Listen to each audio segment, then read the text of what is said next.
Why we are referring to the mind as a circus. Circus is not a mess. Circus is a very coordinated activity, made to look like a mess.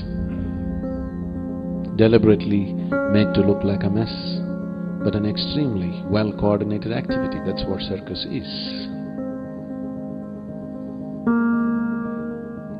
So on one level it is a mess, on another level it is a highly coordinated activity. If today much work has gone into looking at the activity of the mind or the brain as such. If you look at the way the neurons are firing in the brain and what is happening, there is a tremendous sense of cohesiveness in this activity. It is that cohesiveness which is translating into the function of the body. A billion things are happening in this body right now, simply because there is a very, very extremely highly coordinated play and dance of neurons in the brain.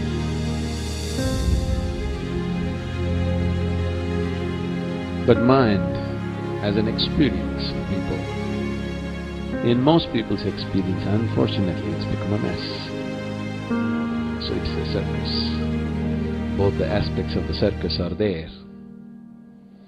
Even the clown in the circus is a gymnast, hugely coordinated, but he is made to look like a clown. So the outer expression may be that of a clown, but he is hugely talented and balanced in his activity. That is the experience of most people when it comes to their mental activity. So what is the possibility of this circus? How this circus can take you to great heights? How this circus can also render you to the depths of hell within yourself. Both are possible. Both these possibilities are very much alive for every one of us right now.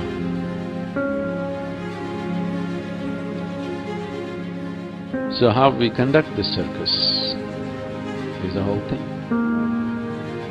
How much of it can we take charge of is the whole thing. Why is it that mind, which is the most miraculous instrument, which is the most miraculous possibility in our life, has also become a misery manufacturing machine on this planet? Every kind of misery that human beings are going through is manufactured in their mind. Why is it for one person mind seems to be a pleasant experience and for another person mind seems to be a torture? Unable to bear the mental torture, people have invented various kinds of deviations, various kinds of perversions on this planet just to somehow deal with the mess of the mind. And these perversions might have given them temporary relief, but after some time, it again multiplies the mess. It doesn't really take it away.